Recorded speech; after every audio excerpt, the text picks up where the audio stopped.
অন্যান্য উপদেষ্টাবৃন্দ, আমাদের দেশের অত্যন্ত সিনিয়র রাজনীতিবিদ মির্জা ফখরুল ইসলাম আলমগীর, অন্যান্য যারা আছেন তারা, এবং আজকের অত্যন্ত শ্রদ্ধেয় প্রিয় সম্মানিত আমেরিকার প্রবাসী ভাই ও বোনেরা, আসসালামু আলাইকুম ওয়া রাহমাতুল্লাহি ওয়া বারাকাতুহু। আমি খুবই আনন্দিত, উচ্ছ্বসিত এবং মাননীয় চিফ অ্যাডভাইজারের কাছে কৃতজ্ঞ। প্রথমবারের মতো একটি ব্যতিক্রমী উদ্যোগে একটি সরকারি সফরে দেশের রাজনৈতিক স্টেক হোল্ডার যারা আছেন তাদের প্রতিনিধিত্বকে নিয়ে উনি একটা নজির স্থাপন করেছেন, এবং that's gave us the opportunity আপনাদের সামনে এখানে দাঁড়ানোর জন্যে।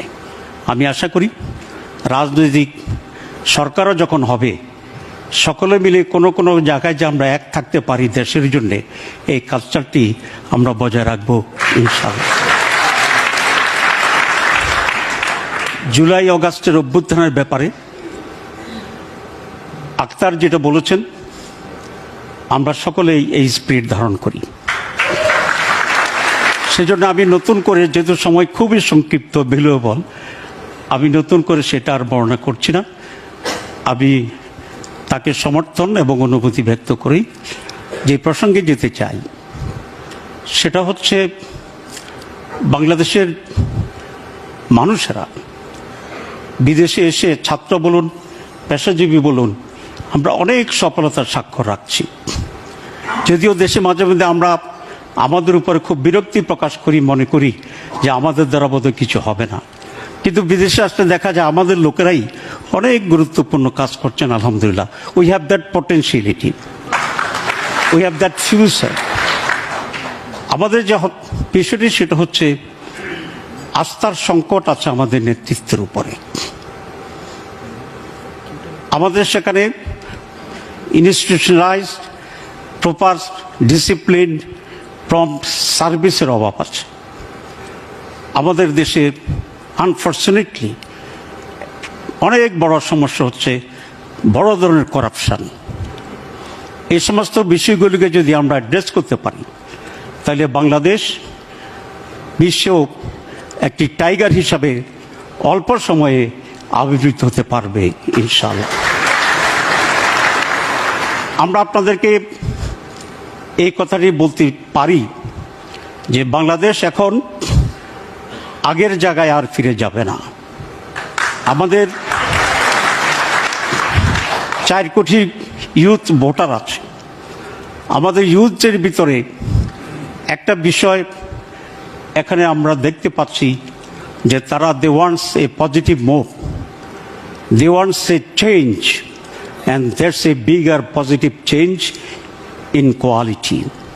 আগামীতে যারাই নেতৃত্ব দেবে রাজনীতিতে এবং দেশ শাসনে, তাদেরকে ইউথদের এই সেন্টিমেন্টকে রেসপেক্ট করে অগ্রসর হতে হবে, নতুবা তাদের জন্যই বারবার জুলাই ফিরে আসবে।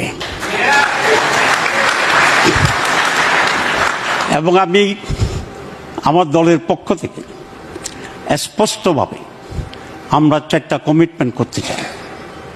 প্রথম, বাংলাদেশের স্বাধীনতা এবং সার্বভৌমত্বের ব্যাপারে কোনো আপোষ নেই। চ্যালেঞ্জ যতই বড় হোক, যতই ছোট হোক, যতই দূর থেকে হোক, যতই কাছে থেকে হোক।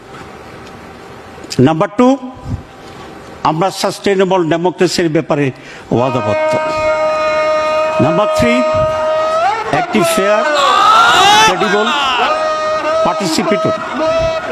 এই পার্টিসিপেটরি অর্থ আওয়ামী লীগ শহর নহে।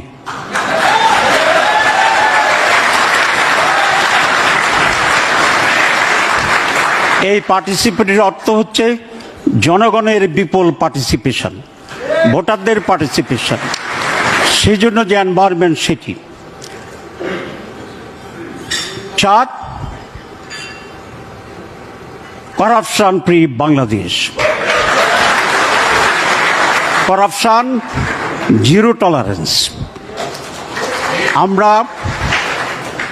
অতীতে কিছুটা প্রমাণ করতে পেরেছিলাম যতটুকু আমরা দায়িত্বের সুযোগ পেয়েছিলাম, ইনশাআল্লাহ আপনার যদি আল্লাহর ইচ্ছা যদি আমরা সুযোগ পাই, এর বিরুদ্ধে সর্বাত্মক যুদ্ধ জেহাদ চলবে। 5 নাম্বার, একটি কল্যাণ রাষ্ট্র এদেশের মানুষের জন্য। আমাদের পররাষ্ট্রনীতি অত্যন্ত সততা, সাম্য, মর্যাদা, সমঅধিকারের ভিত্তিতে প্রতিবেশী এবং দূরবেশী সকলের কাছে একই রকম হবে ইনশাআল্লাহ। আমাদের এখানে সমমর্যাদা, নারী পুরুষ, মেজরিটি মাইনরিটি সকল শ্রেণীর মানুষ একই ধরনের অধিকার এবং নিরাপত্তা পাবেন। দল মত বিশ্বাস রিলিজিয়ান এখানে কোনো বৈষম্য থাকবে না। এটাই আমাদের আদর্শ এবং নীতি। পরিশেষে যে কথাটি বলতে চাই, প্রবাসীদের যে অবদান সেটি রিপিট করতে চাই না, এটা খুবই অত্যন্ত উল্লেখযোগ্য। প্রবাসীদেরকে আরও বেশি সুযোগ সুবিধা দিতে হবে। ভোটের ব্যাপারে যেটা হয়েছে, আমি যারা সাজেশন দিয়েছেন, ভোটার তো তারাই হবে যেটা প্রমাণ করা দরকার যেটা বাংলাদেশের মানুষ। সেটা দিয়ে একটা কাগজ দিয়েও যদি হয় যে উনি বাংলাদেশের মানুষ, তাকেই সে লিগেল ভিত্তি দিতে হবে। কারণ জটিলতা করার কোনো প্রয়োজন হবে না, প্রয়োজন নেই আমাদের। এখন লিগেল ভিত্তি লাগবে কিনা, ইয়েস, ওইটাকেই লিগেল ভিত্তি হিসাবে ইনক্লুড করার জন্য আমি দাবি জানাচ্ছি। এবং এই কাজটি করার জন্য সবচেয়ে উপযুক্ত হচ্ছে ইন্টারিম গভর্নমেন্ট, কারণ তাদের কোনো ইন্টারেস্ট নেই। দলীয় গভর্নমেন্ট আসলে নানা হিসাব নিকাশ হইতে পারে, হওয়া উচিত নয়। এই জন্য আমি মনে করি যত প্রতিবন্ধকতা আছে, যত উদ্যোগ আছে, সবটাই এই গভর্নমেন্ট সুন্দরভাবে